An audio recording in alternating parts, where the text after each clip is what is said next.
Looking forward to is yung participation natin sa Pitch Black exercise. The Philippine Air Force will be sending in our FA-50s, ang ating mga kasama sa exercise na yon. Sabi nga nila, we were the rock stars of the Pitch Black exercise. So we are also expecting additional fighter aircraft, additional lift platform, additional helicopters as well. 공장이 커지고 있습니다. 경남 사천 한국항공우주산업 카이의 본사 공장인데요. 올해 설비 투자에만 1,648억 원을 쏟아붓고 있다는 소식이 들려왔습니다. 심지어 내년에는 그 금액을 2,399억으로 또 키울 계획이라고 하는데요. 보통 기업이 이렇게 대규모 설비 투자를 결정할 때는 반드시 이유가 있는 법인데 수요가 확실하게 보이니 공장을 짓는 것이죠. 그런데 이상한 점도 있습니다. 지금 KF-21 보라매의 해외 수출 계약이 공식 발표된 나라는 단 한 곳도 없다는 것인데요. 계약서도 없고 기자회견도 없고 공식 발표도 없는 상황인데 공장은 이미 커지고 있다는 것입니다. 방위산업처럼 계약 단위가 수조 원을 넘나드는 세계에서는 공장을 짓는다는 행위 자체가 이미 계약의 존재를 시사하는 것인데요. 기업은 근거 없이 수천억짜리 설비를 짓지 않기 때문이죠. 그럼 오늘 여기에 숨겨진 진짜 미친 반전 소식, 리얼리즘이 빠르게 한번 살펴보겠습니다. Let's get it. 2026년 6월 15일 결국 방위사업청이 공식 발표를 냈습니다. KF-21 보라매의 비행안전 인증을 부여한다는 내용인데요. 이게 단순한 행정 절차처럼 들릴 수 있지만 사실 이것은 전투기 개발의 마지막 관문인 것이죠. 이 평가가 시작된 건 2021년 4월이었는데요. 무려 5년이 걸린 이 대장정에서 항공기 구조, 전자 시스템, 레이더, 무장체계, 비행 제어 시스템까지 14개 분야 745개 기준을 전부 클리어하게 통과했습니다. 앞서 5월 7일에는 이미 완전 전투 적합 판정도 받았는데요. 전투 적합 판정에 비행 안정 인증까지 이 두 가지가 모두 나왔다는 건 개발이 완전히 끝났다는 의미입니다. 2026년 하반기 대한민국 공군이 드디어 이 전투기를 인도받게 되는 것이죠. 실제로 KF-21은 프로토타입 6대가 42개월간 1600회 이상의 비행시험을 수행하는 동안 단 한 건의 사고도 없었습니다. 13,000개의 시험 조건도 모두 검증했는데요. 공중구뷰, 공대공 미사일 발사, 고바등갑 비행시험, 초음속 비행까지 전부 통과한 것이죠. 이건 사상 처음으로 초음속 전투기를 개발하는 나라라고는 상상할 수 없는 행보입니다.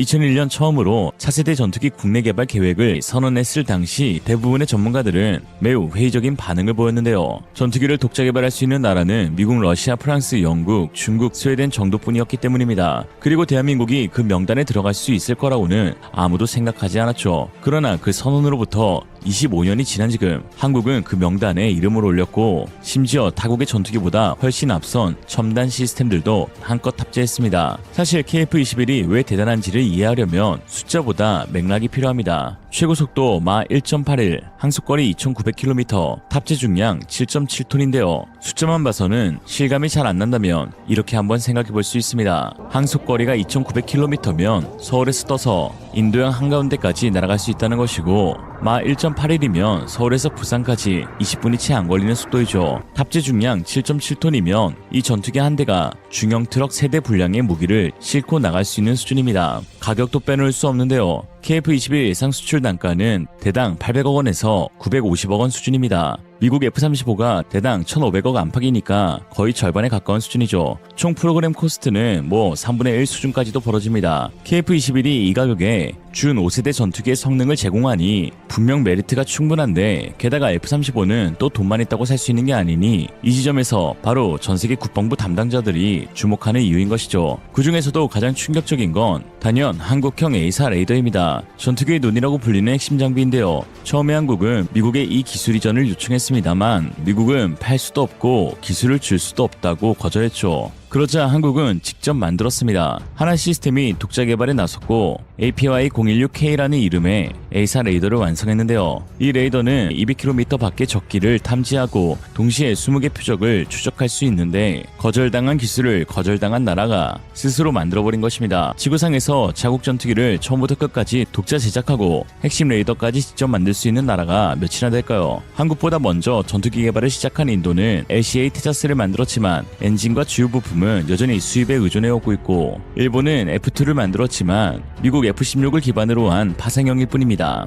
완전한 독자 개발이라고 보기는 어려운데요. 그런 의미에서 KF-21은 진정한 독자 개발 전투기 클럽에 입성한 것이죠. 그것도 개발도상국에서 선진국으로 성장하는 과정에서 해낸 것입니다. 한편 이처럼 비행안정 인증 소식이 나오자마자 전세계 항공 방산 전문 매체들은 일제히 극찬을 쏟아내고 있는데요. 영국 에어포스 테크놀로지 5년 테스트를 완전히 통과한 한국 KF-21 실전 배치 확정, 에어로타임 4.5차대 전투기 최종 승인, 동아시아 방공체계를 바꿀 플랫폼, 미국 더 에비에이셔니스트, KF-21은 현재 실전 배치로 전환 중인 몇 안 되는 차세대 전투기, 남미 매체 조나 밀리타르는 남미 공군들이 이 전투기에 주목 중이라면서 전 세계가 그야말로 KF-21을 지켜보고 있는데 이럴 수밖에 없는 이유가 다 있습니다. 현재 전 세계 재래식 전투기 시장이 폭발하고 있기 때문인데요. 러시아 우크라이나 전쟁 이후 유럽이 대규모 재무장에 나섰고 중동은 이란 문제로 방공 수요가 급증했으며 동남아시아는 중국의 남중국해 팽창에 대응해 전력 증강이 시급한 상황이죠. 그런데 공급이 수요를 못 따라가고 있는데 미국의 F-35는 납기가 몇 년씩 밀리고 있고 유럽의 라팔과 타이푼도 주문이 산더미입니다. 이 공백을 KF-21이 파고들 수 있다는 걸 전세계 국방 전문가들이 눈치챈 것이죠. 가격은 절반, 납기는 빠르고 성능은 막 검증됐습니다. 그런데 카이는 이 외신 기사들을 볼 여유가 없었는데요.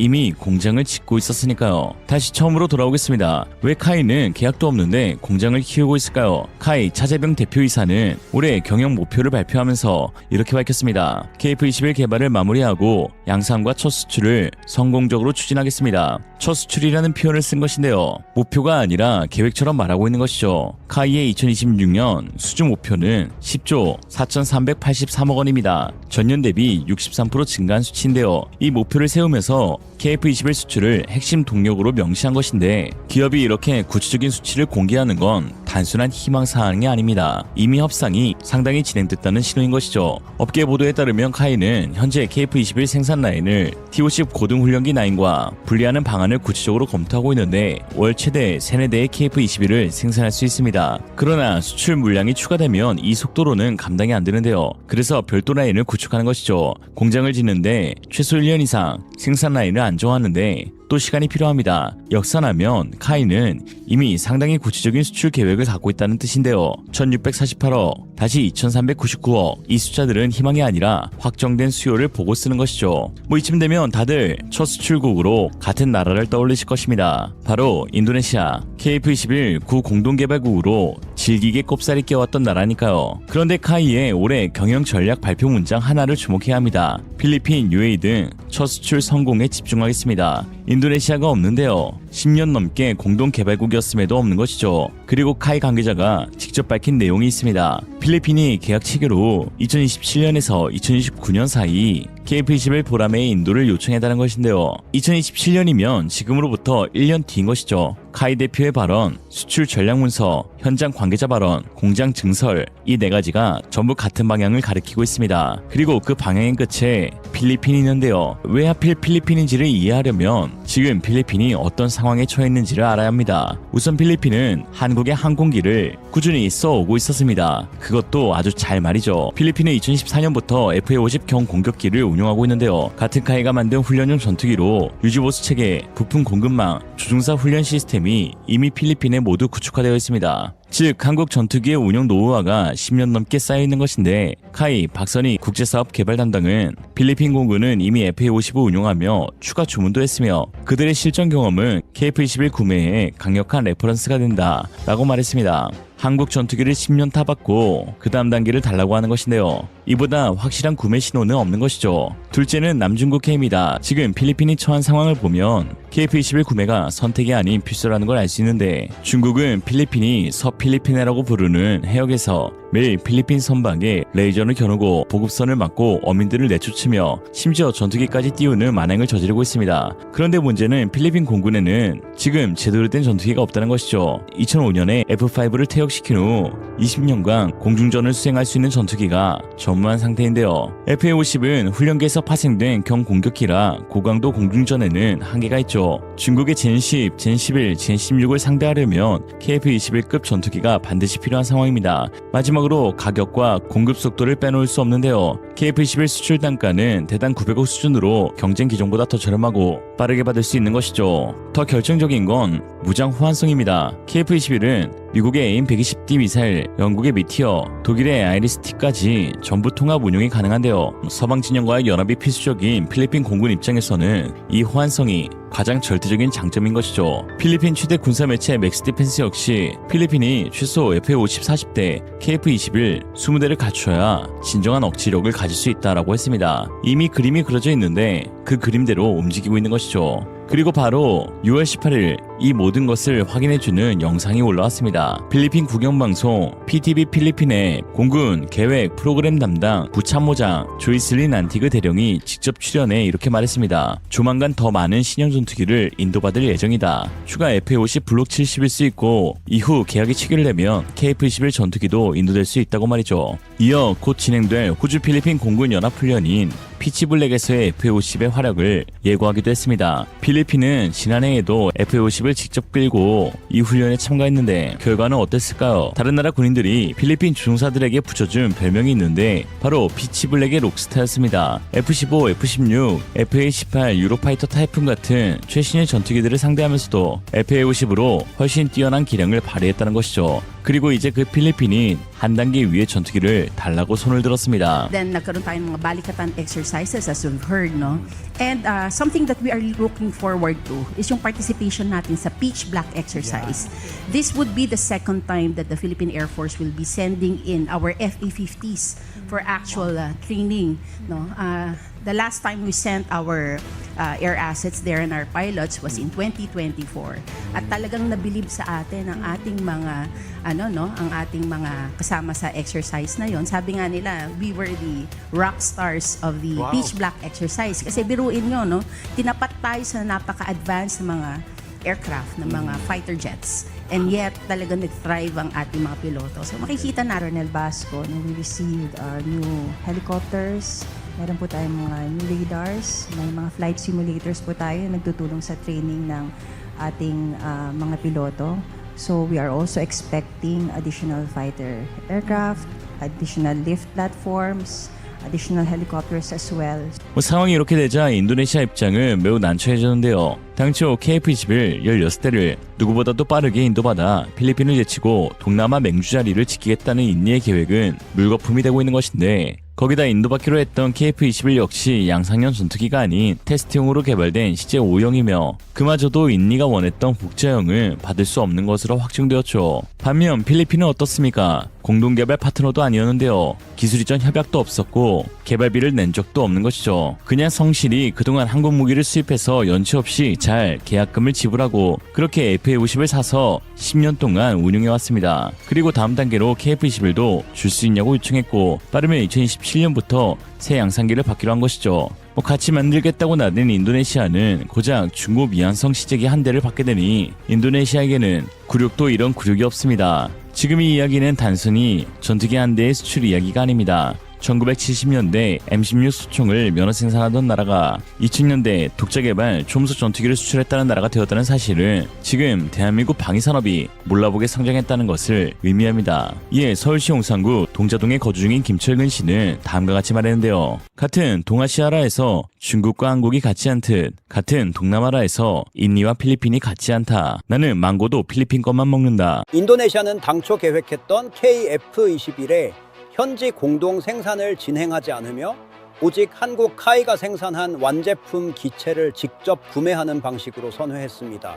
인도네시아가 결국 무릎을 꿇고 6천억 원을 전액 입금했습니다. 그렇게 완납하며 인도네시아가 얻은 타이틀은 공동개발 퇴출. 그동안 1조 원이나 깎아달라며 끝까지 버티던 인니의 항복으로 한국은 더없이 특별한 호재를 얻게 되었는데 한편 충격적인 건 인니 문제를 해결하자마자 이번엔 미국이 우리 KF-21의 목줄을 쥐고 흔들기 시작했다는 점입니다. 갑자기 부품 가격을 3배나 올리라며 배짱을 부리는 미국의 독점 기업 때문에 KF-21은 또 다른 위기에 봉착했는데요. 하지만 대한민국이 누구입니까? 이 위기를 비웃기라도 하듯 상상도 못한 대반전 카드를 꺼내들어 화제가 되고 있는데 오늘 K방산에 찾아온 거대한 위기와 이를 도리어 초대박 기회로 바꿔버린 대한민국의 소름돋는 반전 플랜을 지금부터 빠르게 알아보겠습니다. Let's get it! 그동안 우리 대한민국의 속을 새까맣게 태우던 KF-21 분담금 미납 사태가 드디어 마침표를 찍었습니다. 2026년 6월 최신 합의 결과에 따르면 인도네시아가 한국 정부와 합의한 최종 조정 분담금 총액인 약 6천억 원을 단 한 푼도 남기지 않고 전액 입금한 것으로 확인되었는데요. 돈이 없다며 배를 째라던 인니가 도대체 왜 갑자기 태도를 바꾸어 남은 돈을 군말 없이 입금한 것은 단순한 심경 변화 정도 수준이 아닙니다. 그 뒤에는 인니가 차마 세상에 밝히지 못한 비참한 속사정이 숨겨져 있거든요. 실제로 지난 2026년 6월 26일 자카르타 국방부 청사에서 열린 브리핑에서 아주 충격적인 선언이 나왔습니다. 유수프 자흐하리 인니 국방부 방위물류청장이 인도네시아는 당초 계획했던 KF-21 현지 공동 생산을 진행하지 않으며 오직 한국카이가 생산한 완제품 기체를 직접 구매하는 방식으로 선회했다라고 발표한 것입니다. 쉽게 말해 공동개발국 지위를 박탈당하고 돈 주고 물건을 사가야 하는 단순 소비자로 강등당했다는 뜻이죠. 인니 입장에서 더 큰일 난 건 그들이 가져가기로 한 기체와 그 내용입니다. 유수프 청장은 인도네시아가 최종적으로 구매할 KF-21의 정확한 수량이 몇 대냐는 외신들의 질문에 끝까지 입을 열지 못하고 얼버무렸습니다. 현재 한국의 최종 조정 합의 보도자료를 보면 인니가 가져가는 건 오직 CJ 5호기 딱 한 대와 기본 데이터뿐입니다. 이 데이터마저도 전투기를 만드는 원천 설계 기술이 아니라 고장나면 고쳐 쓰는 MRO, 즉 기본 정비 및 수리 매뉴얼 수준에 불과하죠.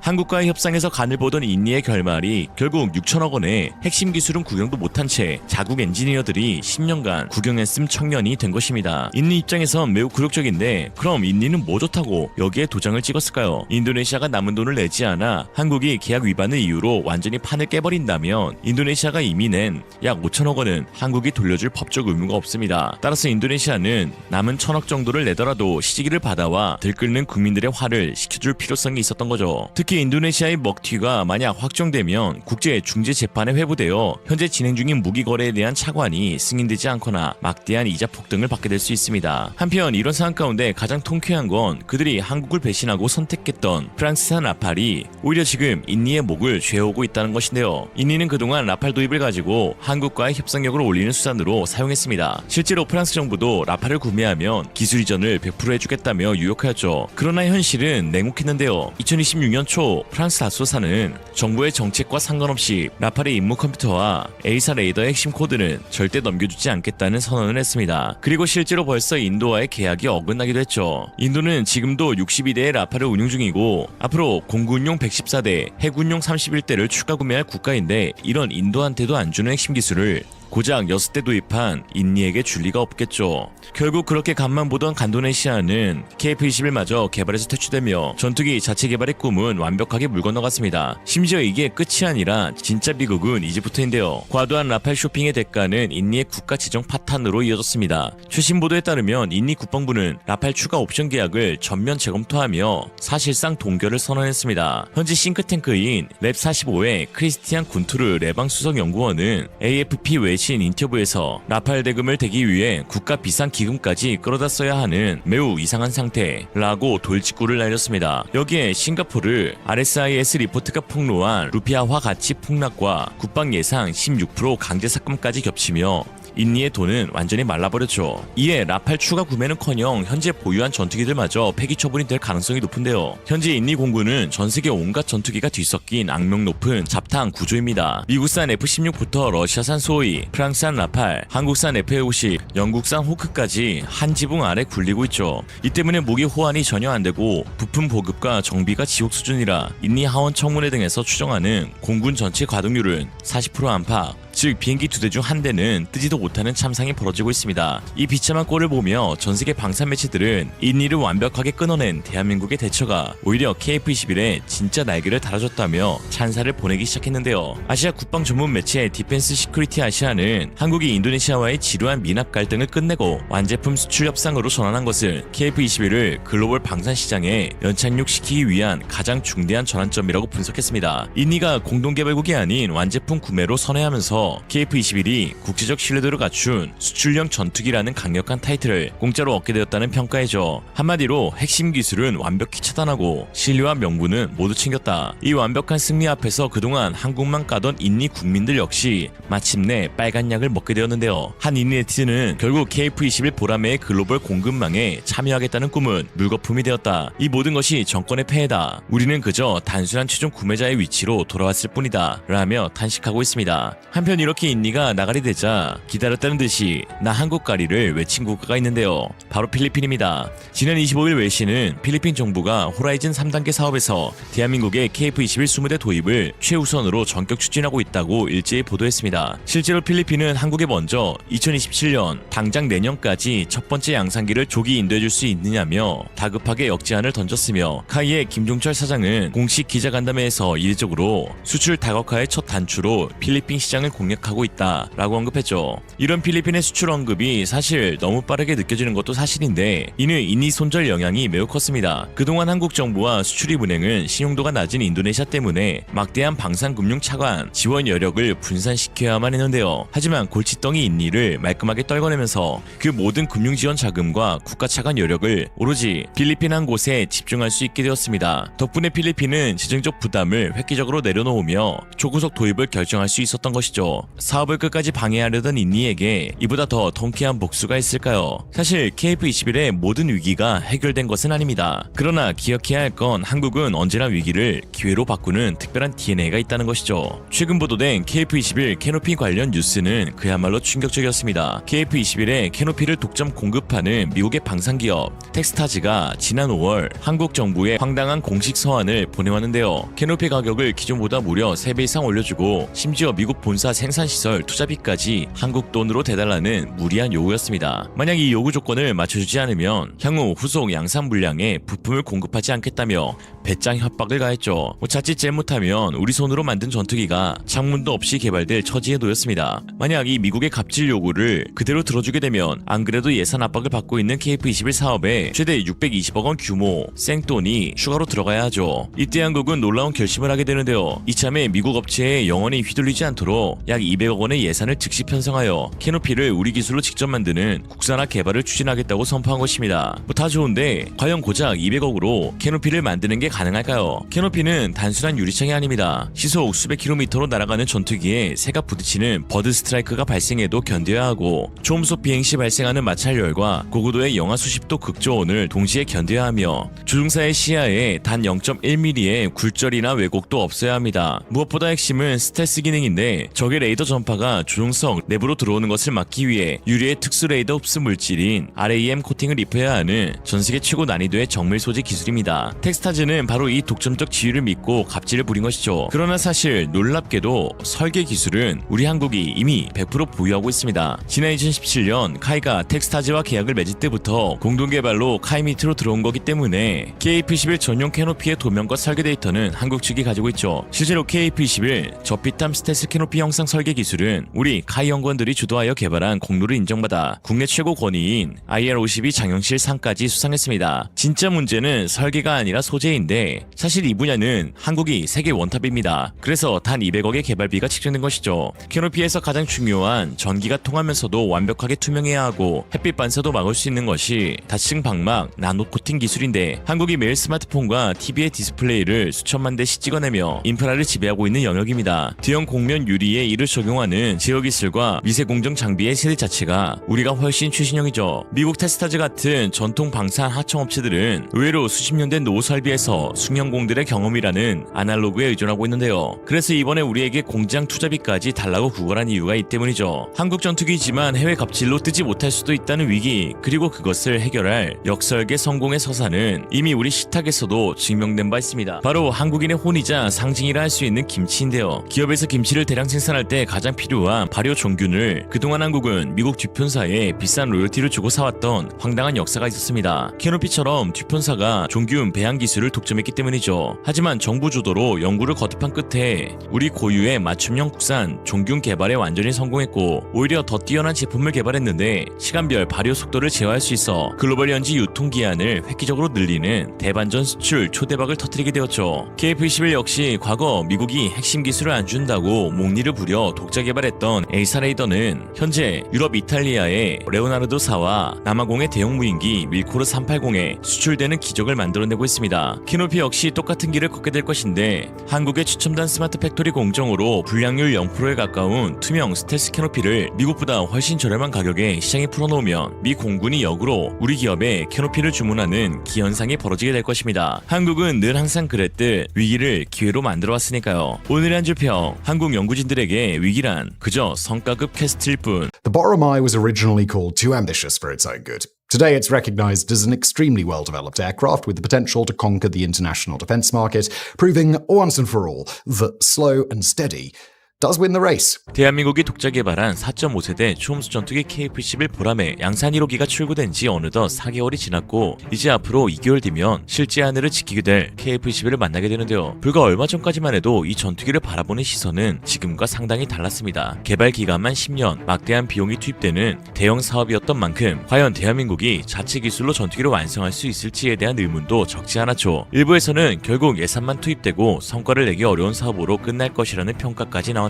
하지만 시간이 지나면서 상황은 완전히 바뀌기 시작했습니다. 시험 비행을 성공적으로 이어가고 양산 단계에 들어가면서 해외에서도 수십 대 단위의 도입 가능성이 거론되고 있고 외신들 역시 KF-21이 세계 전투기 시장의 흐름을 바꿀 새로운 카드가 될 수 있다고 평가하고 있습니다. 그런데 여기서 우리가 주목해야 할 부분은 따로 있는데요. KF-21이 의미 있는 이유는 단순히 대한민국이 전투기를 만들었다는 사실 때문만은 아닙니다. 진짜 변화는 개발 속도, 생산 방식, 시험 관리, 그리고 수출 전략까지 기존 방산 강국들이 수십 년 동안 유지해온 방식을 새로운 방향으로 바꿨다는 점에 있습니다. 오늘은 단순한 국산 전투기 개발 이야기를 넘어 KF-21 보라매가 어떻게 세계 방산 시장에서 새로운 가능성을 보여주게 되었는지 그 숨겨진 과정을 빠르게 한번 살펴보죠. Let's get it. 지난 7월 15일 예상하지 못한 소식이 전해졌습니다. 말레이시아 국방부 대표단이 경남 사천에 위치한 한국항공우주산업 카이 본사를 방문한 것인데요. 겉으로 보면 말레이시아가 도입한 FA-50M 제작 현장을 확인하기 위한 일정이었습니다. 그런데 현장에선 또 다른 의미 있는 장면이 포착되었죠. 말레이시아 대표가 카이 측으로부터 KF-21 보람의 모형을 전달받고 실제 수출 가능성까지 논의했다는 내용이 알려진 것입니다. 현지에서는 KF-21 약 30대 규모의 제한 가능성까지 거론되고 있는데요. 하지만 더욱 관심을 끈 장면은 따로 있었는데 바로 사천 공장 내부의 생산 모습이었습니다. 말레이시아 기자가 촬영한 사진 속에서는 KF-21과 FA-50 동체가 동시에 생산되고 있었고 실제 국내 보도에 따르면 현재 생산 라인에는 KF-21 약 20대와 FA-50 약 30대, 총 50대에 가까운 항공기가 동시에 조립되고 있는 것으로 알려졌습니다. 전투기 50대를 한 공장에서 동시에 생산한다는 것은 단순한 숫자를 의미하는 것이 아닌데요. 왜냐하면 전투기는 자동차처럼 컨베이어 벨트 위에서 반복적으로 만들어지는 제품과는 완전히 다른 영역이기 때문입니다. 전투기 한 대에는 수십만 개의 부품이 들어가고 각각의 부품은 정확한 순서와 위치에 맞춰 결합되어야 하는데 여기에 전기, 전자계통, 유압계통, 엔진, 레이더, 무장 통합까지 수많은 시스템이 단계별 검증을 통과해야 하죠. 작은 오류 하나가 전체 일정과 비용에 영향을 줄 수 있는 만큼 생산 과정 자체가 고도의 정밀성을 요구하는 분야입니다. 그런데 카이는 이 복잡한 기체를 현재 한 달에 최대 2대 수준으로 완성할 수 있는 생산 체계를 갖추고 있고 앞으로 2년 안에 공장 확장을 통해 월 4대에서 6대를 생산할 수 있는 능력을 확보해 나가고 있는데요. 이 부분이 중요한 이유는 단순히 생산량 때문이 아닌 한국의 트레이드 마크가 된 빠른 생산 속도와 안정적인 납기 능력이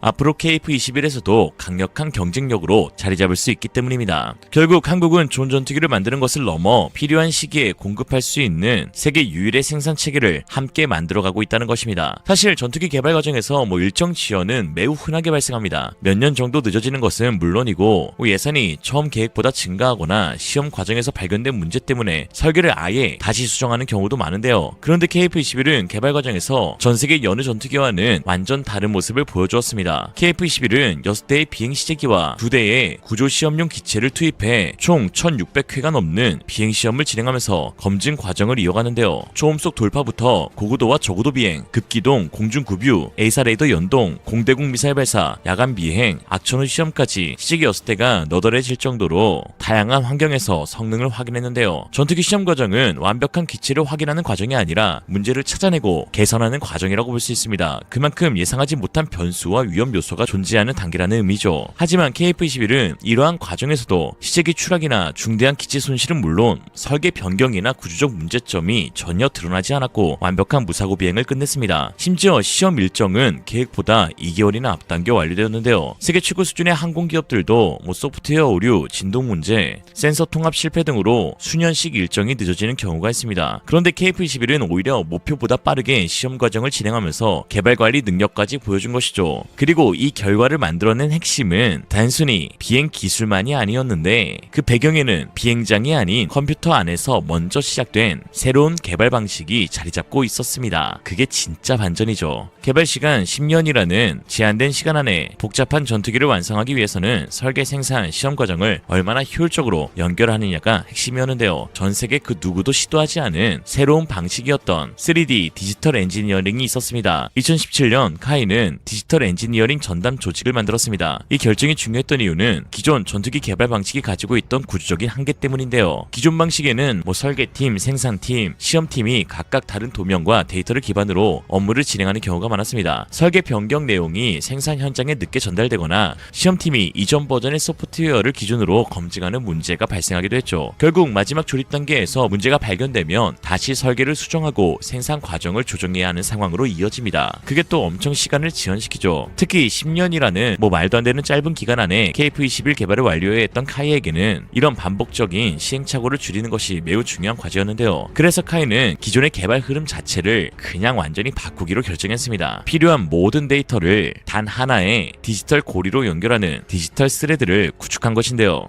쉽게 말하면 각 부서가 따로 움직이는 방식이 아니라 모든 과정이 하나의 연결된 정보 안에서 움직이도록 만든 것이죠. 흥미로운 부분은 카이가 이 치기를 추진한 다음 해인 2018년 미국 국방부 역시 공식적으로 디지털 엔지니어링 전략을 발표했다는 점입니다. 이에 당시 카이 기술진들에게는 자신들이 선택한 방향이 미래항공 산업의 흐름과 맞닿아 있다는 것을 확인하는 계기가 되기도 했죠. KF-21 한 대에는 약 57만 개의 부품이 들어가는 것으로 알려져 있는데요. 카이가 구축한 이 3D 디지털 시스템은 작은 부품 하나까지 관리할 수 있도록 설계되었는데 일례로 작은 와셔 하나라도 무게와 재질 정보가 입력되지 않으면 다음 단계로 넘어가지 못하도록 만들었고, 입력된 정보는 전체 개발 부서에 자동으로 공유되는 것이죠. 사람은 누구나 실수를 할 수 있으니까 그 실수가 실제 문제로 이어지지 않도록 시스템이 먼저 막아주는 구조를 만든 것입니다. 더 놀라운 건 이런 시스템이 전투기뿐만 아니라 생산 공장 그 자체에 똑같이 적용되었다는 것입니다. 컴퓨터 가상 공간에서 크레인의 위치, 조립 설비의 간격, 대형 부품이 이동하는 경로, 작업자가 서 있어야 할 자리까지 1대1 크기로 검토하고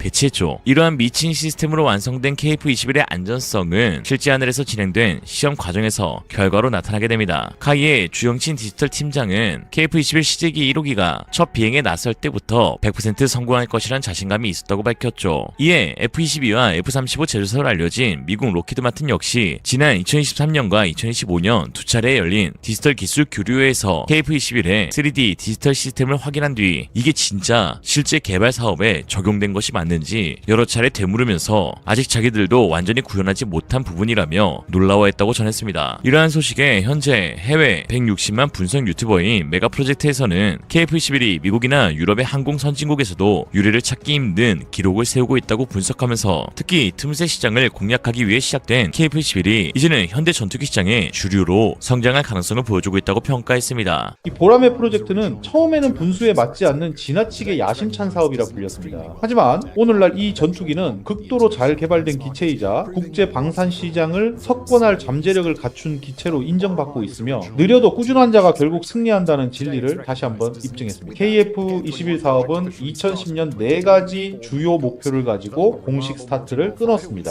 스텔스 성능을 일부 갖추되 장시간 장거리 순찰 임무에 더 적합한 신뢰성 높은 다목적 전투기 개발, 전력 강화를 위해 쉽게 대량 양산할 수 있는 전투기 제작, 세월이 지나도 손쉽게 업그레이드 할 수 있는 확장성 유지, 해외에 용이하게 판매할 수 있는 시장성 갖춘 상품 제작, 이것이 보라매가 달성해야 할 4가지 목표였습니다. 철학적으로 보라매는 동시대에 유행하던 다른 대부분의 전투기 설계와는 많이 다릅니다. 어느 정도의 스텔스 성능은 필요했지만 이것이 최우선 목표는 아니었습니다. 이 기체는 적진 깊숙이 침투하는 용도가 아닌 주로 공중 순찰 전투기로 사용될 예정이었기 때문입니다. 이에 따라 한국은 라팔, F-16, 유로파이터 타이푼보다는 우수하지만 F-22나 F-35 라이트닝2 수준까지는 아닌 스텔스 성능을 원한다고 정의했습니다. 그 정도 수준의 극단적인 스텔스는 순찰 임무에 굳이 필요하지 않을 뿐더러 정비 비용과 시간을 기하급수적으로 증가시키기 때문입니다. 개발이 시작될 무렵 보라매 제작에 필요한 기술의 약 65%는 이미 한국이 보유하고 있었습니다. 그리고 F-35의 기체 형상에 대한 풍동 시험을 거친 후 디자이너들은 보라매를 만드는 데 필요한 기술의 약 87%를 이미 확보했다고 결론 지었습니다. 이 한국이 추가로 개발하거나 확보해야 했던 나머지 기술에는 라디오 자밍, 적외선 탐색 및 추적 장비, 기존 레이더보다 강력하면서도 감지되기는 어려운 A사 레이더, 비행 제어 소프트웨어, 그리고 헬멧 착용 표시 장치 등이 포함되어 있었습니다. 이 기술들을 확보하기 위해 한국은 로키드 마틴과 거래를 맺었습니다. F-35 40대를 구매하는 대가로 관련 기술을 이전받기로 한 것입니다. 미국 정부가 일부 기술 이전을 블록하는 바람에 한국이 스스로 개발해야 하는 항목들도 생겼지만 기술적 공백의 대부분은 로키드 마틴을 통해 메워졌습니다. 그중 가장 거대한 공백을 메운 것이 바로 기체 형상이었습니다.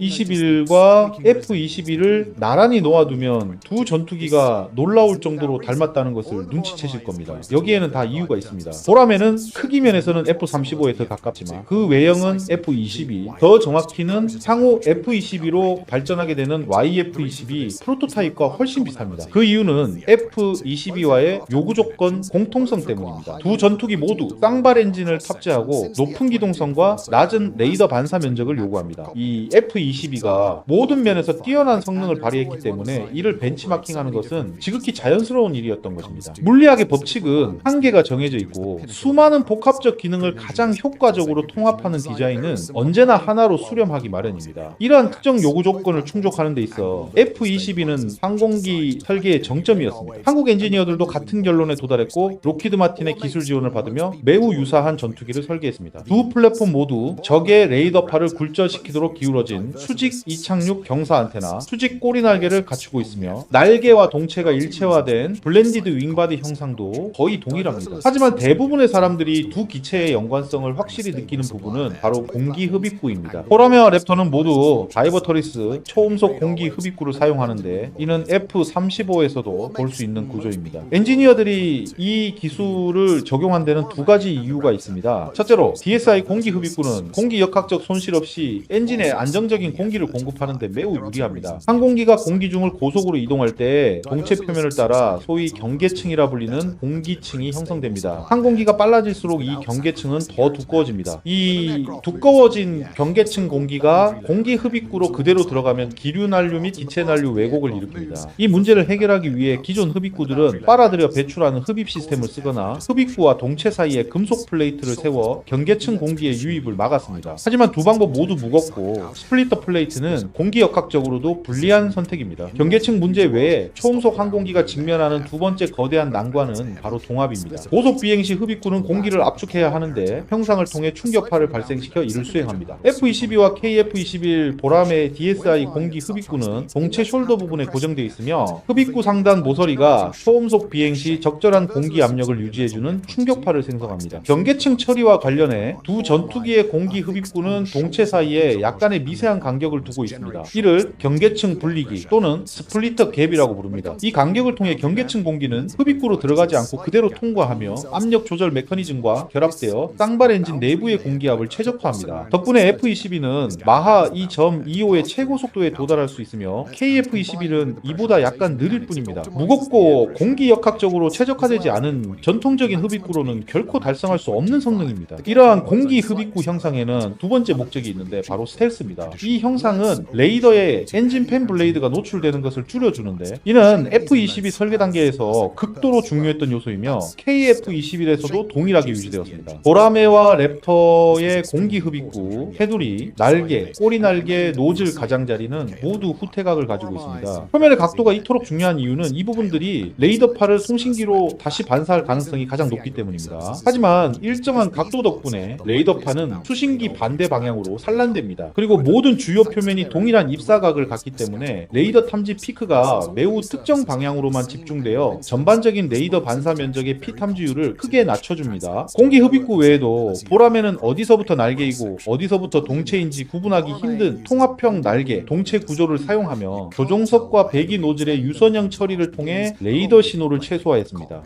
스텔스 성능 하나만 놓고 보더라도 KF-21은 당초 설정한 목표를 완벽히 달성했습니다. F-16 라팔 유로파이터보다 스텔스성이 우수하면서도 향후 새로운 항공 전자 장비, 전자 전체계, 센서류와 함께 내부 무장창을 개조해 넣을 수 있는 내부 공간 여유를 충분히 확보해 두었기 때문입니다. 이에 비해 기존의 4세대 플랫폼들은 이미 내부 공간이 꽉 차 있어 신형 장비를 외부에만 추가할 수밖에 없습니다. 자국산 전투기가 절실히 필요했던 또 다른 국가인 터키와 비교해 본다면 한국이 훨씬 더 현명한 선택 선택을 했다고 단언할 수 있습니다. 두 사업 모두 비슷한 시기에 시작되었지만 터키의 TAI-칸 전투기는 완성되려면 아직 까마득합니다. 대형 항공기 개발 사업을 한 번도 완수해 본 적이 없음에도 불구하고 처음부터 5세대 전투기를 독자 개발하겠다고 덤벼들었기 때문입니다. 칸이 훌륭한 전투기가 될 수도 있습니다. 아무도 그걸 부정하진 않지만 빨라야 2030년 이후에나 실전 배치될 예정이기에 당장 그 진가를 알 수는 없습니다. 반면 보라매는 2026년 중에 실전 배치에 들어가므로 두 사업 중 단연 훨씬 효율적인 길을 걸었다고 볼 수 있습니다. 현재 한국이 잠재적 구매국들로부터 훨씬 더 많은 해외 관심을 끌어모으고 있다는 점은 말할 것도 없습니다. 보라매 프로젝트의 효율성을 더욱 강조하자면 두 전투기 모두 비슷한 시기에 개발을 시작했음에도 불구하고 터키가 겨우 첫 번째 칸 기체를 도입할 2030년 무렵이면 한국은 이미 약 100대에 달하는 KF-21 기단을 운용하고 있을 것입니다. 한국은 보라매를 개발하면서 결코 해양에 너무 가까이 날아가는 우를 범하지 않았습니다. 세계 최고의 무적 전투기를 만들겠다는 과욕 대신 엄청난 성장 잠재력을 지닌 실용적이고 우수한 성능의 고성능 전투기를 만들어 자국 공군에게 최선의 솔루션을 제공하고 해외 구매국들에게도 매력적인 기체로 만들겠다는 계획을 세웠습니다. 한국은 블록 3 보라매의 변형, 파생형 3가지를 개발할 계획입니다. 복자형 기반의 전자전 전용기, F-35에 필적하는 무장 능력을 갖춘 전용 전격 타격 전투기, 구매국의 요구에 맞춤 제작되는 수출 전용 파생형, 물론 보라매는 함재기 KF-21M 버전으로도 개발될 예정입니다. 함상 이착륙 안정성과 안전성을 높이기 위해 날개 면적을 20% 넓히고 항공모함 경납고에 탑재할 수 있도록 날개가 접히는 폴딩 기능이 추가됩니다. 또한 단거리 이륙 및 강제 착륙 운용 능력을 갖추게 됩니다. 보라매의 모든 3가지 블록은 플랫폼의 개방형 아키텍처 덕분에 극도로 뛰어난 확장성과 개조 용이성을 자랑합니다. 컴퓨터에 프로그램을 자유롭게 설치하고 삭제할 수 있는 것처럼 보라매는 새로운 센서 체계, 무장, 소프트웨어를 아주 쉽게 통합할 수 있습니다. 이는 전투기가 대대적인 기체 개조 없이도 수십 년간 실전에서 최신 업그레이드를 지속적으로 받을 수 있음을 의미합니다. 최소한의 운용 중단 시간만으로 항공우주 산업의 최신 트렌드와 새롭게 등장하는 위협에 즉각 대응할 수 있는 것입니다. 이 모든 것은 국제 표준에 맞춰 개발된 보라매의 소프트웨어 덕분이며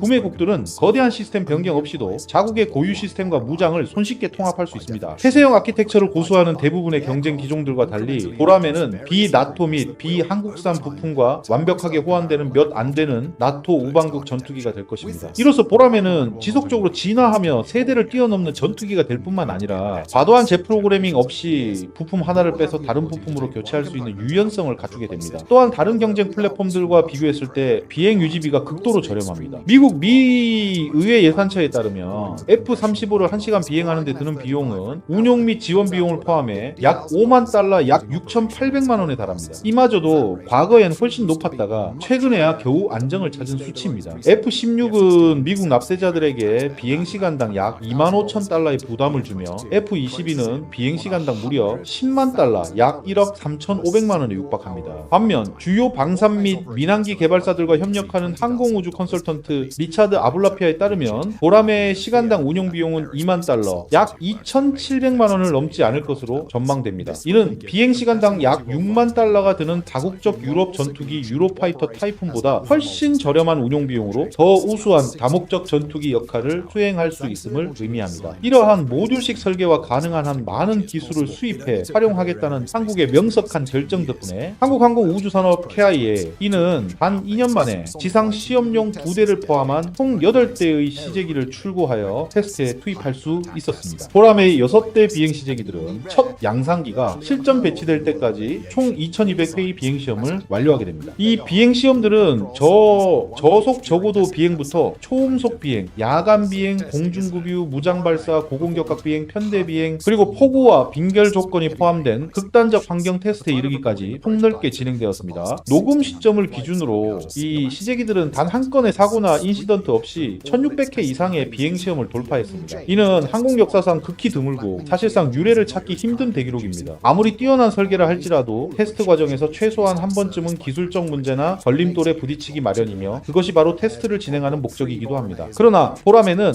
모든 테스트 단계를 완벽하게 수행해냈습니다. 비행시험을 통해 수정된 유일한 부분은 엔진 노즐 형상을 평평하게 가공한 것 뿐이었습니다. 특정 비행 조건에서 약간의 진동을 일으켰던 기존의 각도 있는 노즐을 살짝 평평하게 조정한 것이 전부였고 그마저도 조종사들이 비행하는 데는 아무런 문제가 없었습니다. 보라매 프로젝트에서 파헤쳐낼 수 있는 유일한 흠집이나 단점이라고는 한국의 이 방식 방식이 중소규모 국가들이 자국 군대를 무장시키는 동시에 수익을 창출하며 방위 산업을 발전시킬 수 있는 하나의 완벽한 청사진이 되었다는 점 정도일 것입니다. 이러한 KF-21에 대한 놀라운 평가는 외신에서도 이어지고 있는데요. 지난 13일 폴란드 군사 전문 매체 포르탈 오브로니는 KF-21이 아시아의 세력 구도를 바꿀 것인가 4개국 최대 200대 도입 전망이라는 제목의 기사를 통해 현재 보라매가 아시아 안보 지형에서 새로운 변수로 떠오르고 있으며 기존 미국, 유럽, 러시아, 중국 중심으로 형성된 세계 전투기 시장의 새로운 선택지가 될 수 있다고 평가했습니다. 특히 최소 4개국 이상에서 최대 200대 규모의 도입 가능성이 거론되고 있다는 점을 언급하며 대한민국 방산 수출 역량이 완전히 새로운 단계에 들어갔다는 분석을 내놓았죠. 모두가 불가능하다고 말했던 10년의 도전. 하지만 그 도전을 정면으로 맞선 대한민국은 세계시장에서 경쟁할 수 있는 4.5세대 플러스 전투기를 완성해냈습니다. 그 중심에는 밤낮으로 사천 공장에 불을 밝히며 한계에 도전했던 우리 엔지니어와 현장 기술진의 피땀 눈물이 있었죠. 오늘 영상 이름 모를 수많은 엔지니어들에게 박수를 보내며 마치겠습니다. 오늘 한 줄평. 한국은 보면 볼수록 신기한 나라. 세계가 선을 그으면 한국은 그 선으로 줄넘기를 한다.